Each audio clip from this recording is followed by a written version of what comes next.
ये आज का चैप्टर है समांतर श्रेणी यानी कि एपी का जितना भी ऑब्जेक्टिव क्वेश्चन होगा जो आने वाले एग्जाम मैट्रिक 2023 में आपका एक भी क्वेश्चन नहीं छूटे, उसके लिए हम आपको एपी का जितना भी इम्पोर्टेंट ऑब्जेक्टिव क्वेश्चन है आज करवाते हैं। तो चलिए चलते हैं आज के क्वेश्चन की ओर। एक नंबर क्वेश्चन है,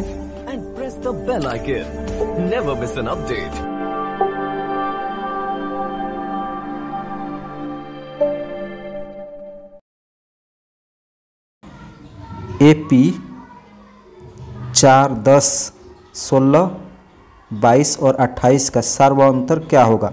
तो इसमें आपका क्या निकालना है, डी का वैल्यू निकालना है। तो डी का वैल्यू निकालने के लिए हम क्या करते हैं, पहला पद दूसरा पद माइनस पहला पद। तो यानी कि डी का वैल्यू निकालने के लिए 10 माइनस 4 तो आपका क्या हो जाएगा 6। तो आपका आंसर हो जाएगा बी 6। चलिए चलते हैं अगले प्रश्न की ओर। जब एपी के प्रथम पद 2 तथा सार्वअंतर 3 हो तब एपी के 3 पद होंगे। तो इसमें बताना है कि एपी का 3 पद कौन सा होगा, जबकि दिया हुआ है प्रथम पद ए दिया हुआ है और सार्वअंतर यानी कि डी 3 दिया हुआ है। तो इसमें बताना है कि एपी का 3 पद कौन से होंगे। तो चलिए हम इसको बताते हैं कि कैसे होगा। तो इसके लिए क्या निकालेंगे हम, 3 पद कौन कौन सा होता है, एक होता है ए प्लस डी और ए प्लस 2d। ये हो गया पहला पद, ये दूसरा पद और ये तीसरा पद। तो प्रथम पद क्या दिया हुआ है, प्रथम पद 2 दिया हुआ है। तो पहला हो गया क्या, आपका हो जाएगा 2। उसके बाद ए प्लस डी, तो ए हो गया 2 और डी हो गया कितना 3। तो ए प्लस डी कितना हो जाएगा 5, 2 5 दूसरा। और तीसरा क्या हो जाएगा ए प्लस 2d। तो ए का वैल्यू कितना हो जाएगा 2 और 2d यानी कि 3 गुने 2 6 और 2 8। तो क्या होगा 2 5 8। आपका आंसर हो जाएगा बी। चलिए अगला प्रश्न।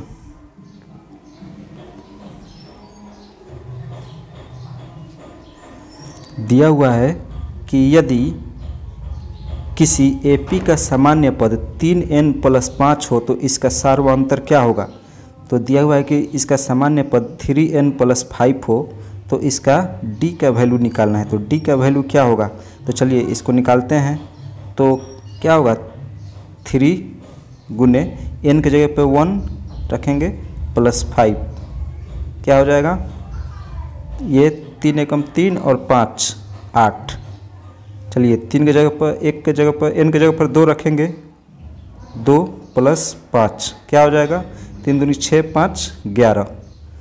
तो क्या आ गया हमारा, ये आ गया पहला पद और ये आ गया दूसरा पद। तो सार्वअंतर निकालने के लिए डी निकालने के लिए क्या करते हैं, दूसरा पद माइनस पहला पद।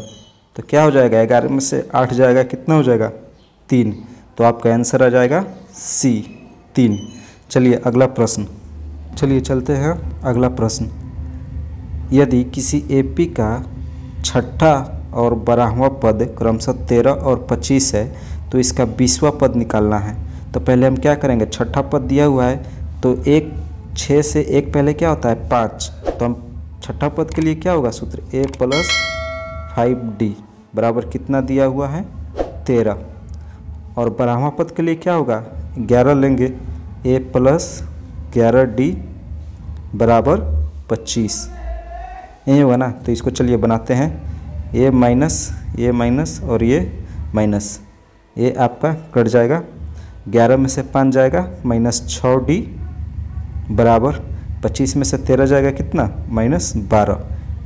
तो ये 6 दूना 12। तो d बराबर कितना हो जाएगा 2। और a का वैल्यू क्या हो जाएगा, जब d का वैल्यू समीकरण नंबर 1 में रखेंगे तो हमारा क्या आ जाएगा, a का मान, d का मान 5 दूना 10 और ये बराबर के बाद जाएगा तो माइनस। तो 1 का वैल्यू कितना आ जाएगा 3। तो हमारे पास क्या हो गया d बराबर 2 और a बराबर 3। तो हमें क्या निकालना है, 20वां पद निकालना है। तो चलिए सूत्र पे बैठाते हैं। 20वां पद निकालने के लिए क्या होता है, ये an का वैल्यू हो गया। तो an बराबर क्या होता है A plus N minus one into D. इसी पे ना बैठाएंगे, तो इसी पे बैठाएंगे तो क्या होगा हमारा, ए का वैल्यू कितना है हमारे पास, ए का वैल्यू 3 प्लस एन का मान कितना है 20, हमें 20वां पद निकाला है। 20 माइनस 1 इंटू डी का मान कितना आया था, डी का मान आया था हमारे पास 2। तो चलिए इसको सॉल्व करेंगे तो आपका आंसर आ जाएगा 41। आपका आंसर हो जाएगा ए 41। चलिए अगला प्रश्न दिया हुआ है कि अनुक्रम 5, 7, 9, 11 का कौन सा पद 27 है।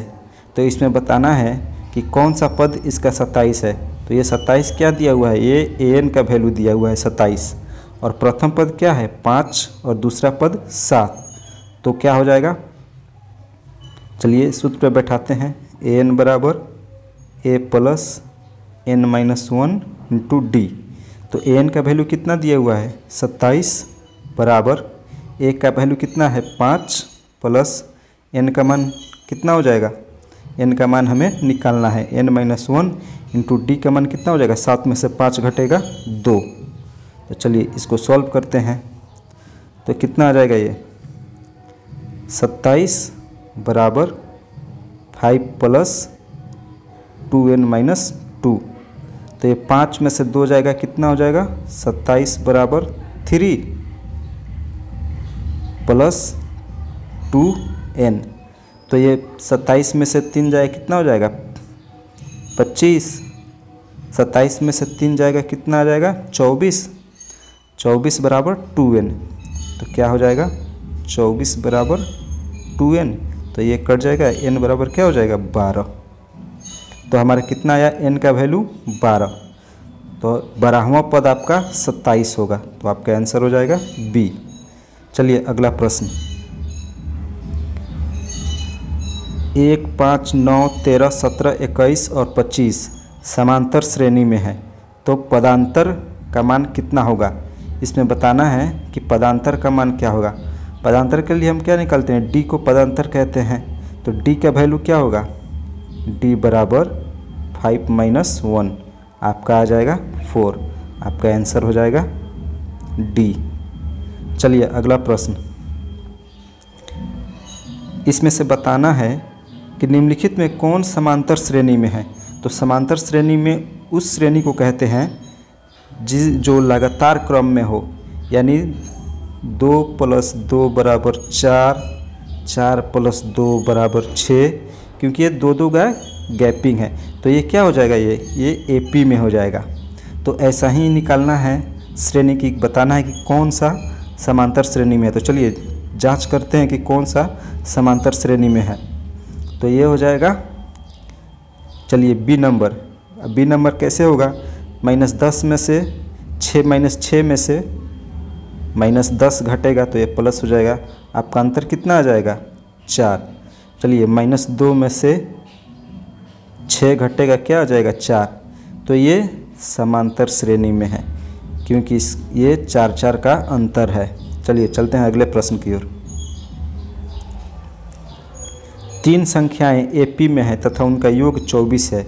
उनके वर्गों का योग 200 है। इसको 200 कर लीजिएगा, 200 है। तो संख्याएं क्या हैं, तो इसमें बताना है कि 3 गो संख्या है जो एपी में और उनका योग कितना है 24 है। तो क्या होता है, 3 संख्या कौन कौन सी होती है, एक होता है a माइनस डी, दूसरा होता है a और तीसरा होता है a प्लस डी। तो क्या दिया हुआ है, इनका योग दिया हुआ है कितना 24। तो चलिए जोड़ते हैं इसको, क्या हो जाएगा 1a 2a और 3a। तो क्या हो जाएगा 3a बराबर ये डी कट जाएगा, प्लस माइनस है। तो 3a बराबर कितना दिया हुआ है 24। तो a का वैल्यू निकल के कितना आ जाएगा 3 8 24, 8।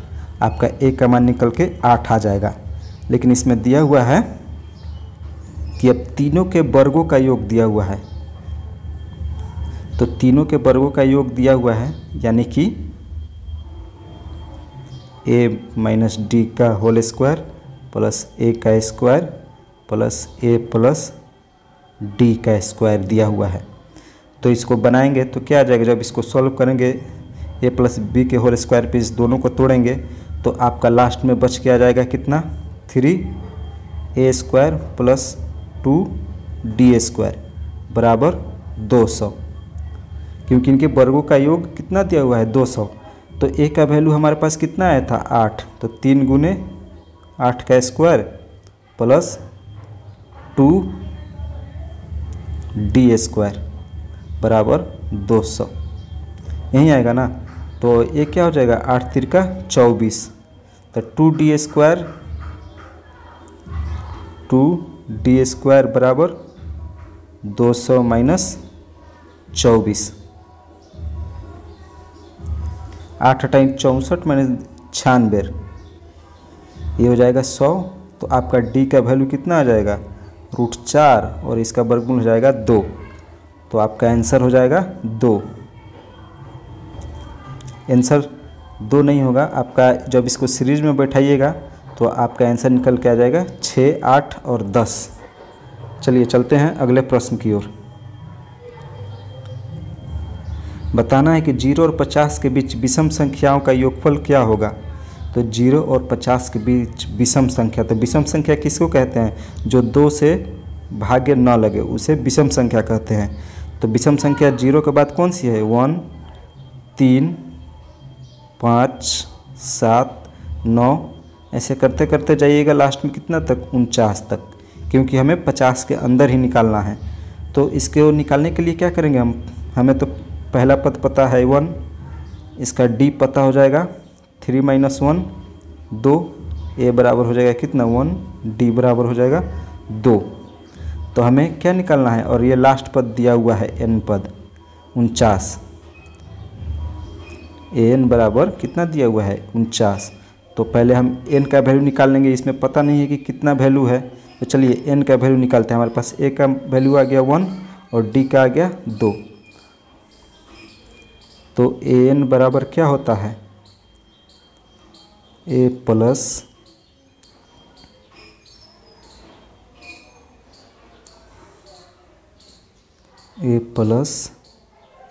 n - 1 into D. ए का मान कितना, एन का मान कितना दिया हुआ है 49, ए का वैल्यू कितना है 1 प्लस एन का मान हमें निकालना है। तो डी का मान कितना आ गया है 2। तो क्या हो जाएगा ये 1 + 2n - 2। तो ये 2 से 1 घटेगा, कितना आ जाएगा -1, तो ये आ जाएगा 50, 50 बराबर 2n। ये कटेगा तो n का वैल्यू कितना आ जाएगा 25। तो हमारे पास n का मान कितना है 25, n का मान आ गया 25। जब n का मान 25 आ गया तो हम क्या करेंगे, n का वैल्यू 25 आ गया तो अब हम निकालेंगे इन सभी का योग निकालेंगे। तो जोड़ निकालने के लिए क्या लिखते हैं, Sn बराबर n/2 into 2a plus n - 1 into D. तो चलिए इस पे बैठाते हैं, n का वैल्यू कितना है 25/2, 2a 2, a की जगह पर 1, n की जगह पर क्या हो जाएगा 49 - 1 और d की जगह पर 2। जब इसको सॉल्व करेंगे तो हमारा आंसर आ जाएगा 625। आपका आंसर हो जाएगा 625।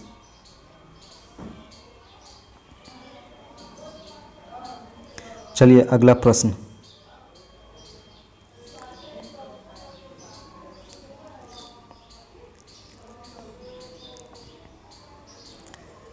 किसी एपी की 4 संख्याओं का योग 40 है और उनके पहली और चौथी संख्याओं का गुणनफल 91 है, तो वह संख्याएं कौन सी हैं। तो कोई एपी है जिसका 4 संख्याओं का योग 40 और पहली और चौथी संख्याओं का गुणनफल कितना दिया हुआ है 91। तो हमें बताना है कि वो संख्या कौन सी है। तो चलिए वो संख्या मान लेते हैं। संख्या 4 संख्या कौन कौन सी होगी, पहली संख्या हो जाएगी, चौथी निकालना है तो उससे एक पहले 3, तो a - 3d, ये हो गया पहली संख्या। दूसरी संख्या हो गया a - d, तीसरी संख्या हो गया a + d और चौथी संख्या हो गया a + 3d। 3D, यही ना होता है। तो चलिए इसी पे बैठा के हम निकाल लेते हैं इसका मान। तो क्या दिया हुआ है कि इन सभी का योग 40 दिया हुआ है। तो कितना ए है इसको जोड़ लेते हैं, 1। तो जब 4 गो संख्या है तो क्या हो जाएगा, 4a बराबर 40। तो ये कट जाएगा, ए का वैल्यू कितना आ जाएगा, 10।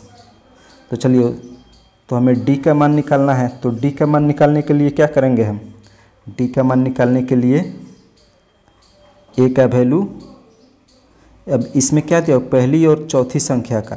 तो पहली संख्या क्या माने थे, 1 + 3d, और चौथी संख्या क्या माने थे, 1 - 3d।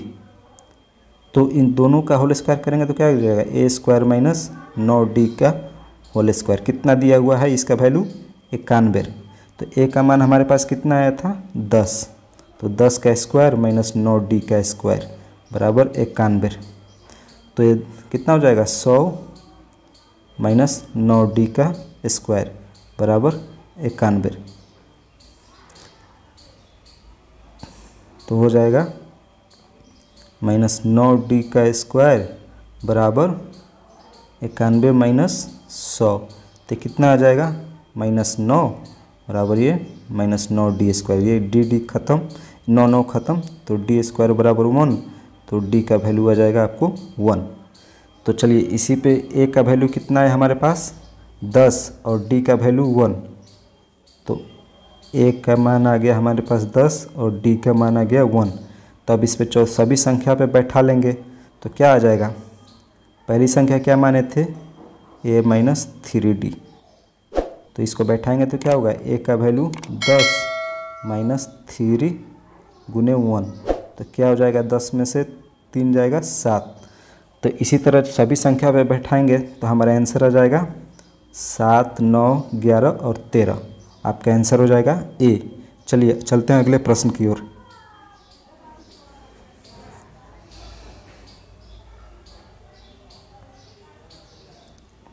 अगला प्रश्न है, समांतर श्रेणी 10, 7, 4 का 30वां पद क्या होगा।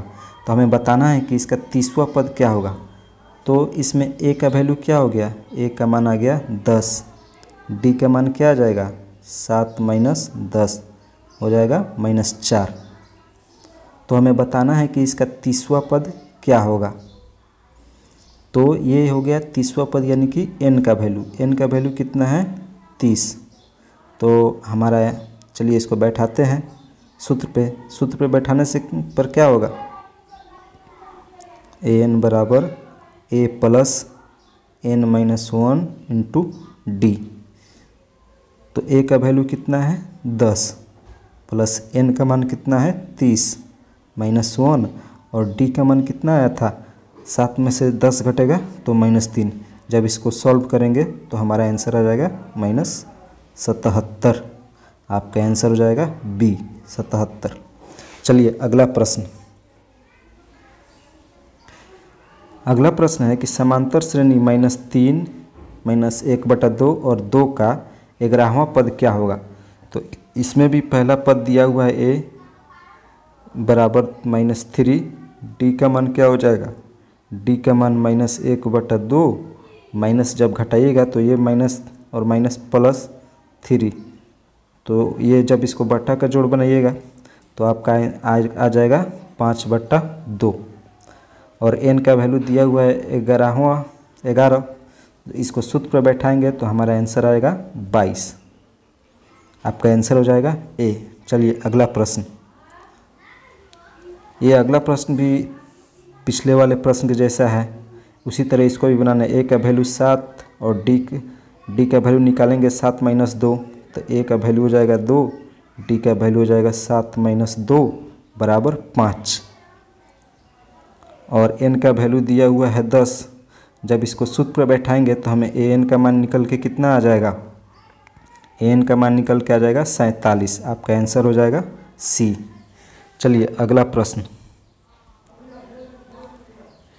एक एपी के 15 पदों का योग क्या है जिसके प्रथम और अंतिम पद क्रमशः 5 और 75। तो इसमें बताना है कि 15 पदों का योगफल कितना होगा। तो पहला पद क्या दिया हुआ है, a बराबर 5 पहला पद, दूसरा पद, अंतिम पद लास्ट पद 75 दिया हुआ है। तो इसका योग निकालना है। तो जबकि n कितना दिया हुआ है, n दिया हुआ है 15। तो इसका सूत्र निकालने के लिए हम क्या निकालते हैं, Sn निकालते हैं। Sn बराबर n/2 into a plus l। तो n का मान कितना है 15/2, a का मान कितना है 5 प्लस 75। जब इसको सॉल्व करेंगे तो आपका आंसर आ जाएगा 600। आपका आंसर हो जाएगा सी 600। चलिए अगला प्रश्न, प्रथम 200 प्राकृत संख्याओं का योग कितना होगा। तो हमें बताना है कि प्रथम 200 प्राकृत संख्या किसे कहते हैं, जो 1 से शुरू हो। 1 2 3 4 5 ऐसे करते करते आपको 200 तक जाना है और इसका योगफल निकालना है।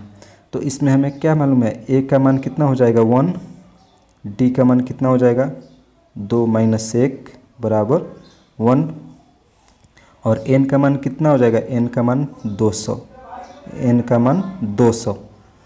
तो इसको जब सूत्र पे बैठाएंगे, चलिए सूत्र बैठाते हैं। Sn बराबर क्या होता है n/2 into a plus l। तो n का मान कितना है 200/2 और a का मान प्रथम पद 1 प्लस लास्ट पद कितना 200। तो 201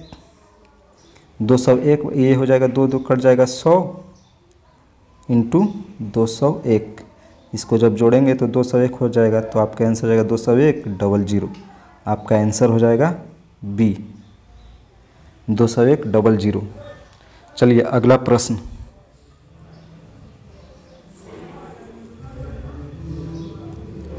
अगला प्रश्न है कि 107 और 253 के बीच 5 से विभाज्य संख्याओं का योग कितना है।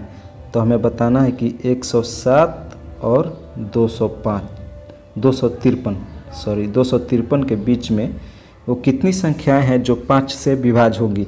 तो पहली संख्या क्या हो जाएगी 110, दूसरा 115, तीसरा 120, ऐसे करते करते लास्ट कितना हो जाएगा 250। तो इसमें बताना है कि ऐसी कितनी संख्याएं हैं जो 5 से विभाज्य है, उसका योगफल हमें निकालना है। तो इसका योगफल निकालने के लिए क्या करेंगे हम, इसका योगफल निकालने के लिए इसमें a का वैल्यू कितना हो जाएगा 110, ये हो जाएगा a का वैल्यू। d का वैल्यू कितना हो जाएगा 5 का अंतर है तो 5 हो जाएगा। तो a बराबर 110, d बराबर 5 और लास्ट पद कितना आ रहा है 250। तो चलिए इसमें n का वैल्यू हमें निकालना है, ऐसी कितनी संख्याएं होंगी। तो n का वैल्यू निकालने के लिए क्या करेंगे, n बराबर a plus n-1 into D. तो n का वैल्यू कितना दे, l को लास्ट पद भी बोलते हैं, n बराबर तो 250 बराबर a का मान 110 और n का वैल्यू हमें निकालना है n-1 इंटू डी का मान कितना आ जाएगा 5। जब इसको सॉल्व करेंगे तो n का मान आ जाएगा हमारा 5210। आपका आंसर हो जाएगा बी ए, आपका आंसर हो जाएगा ए 5220। चलिए अगला प्रश्न,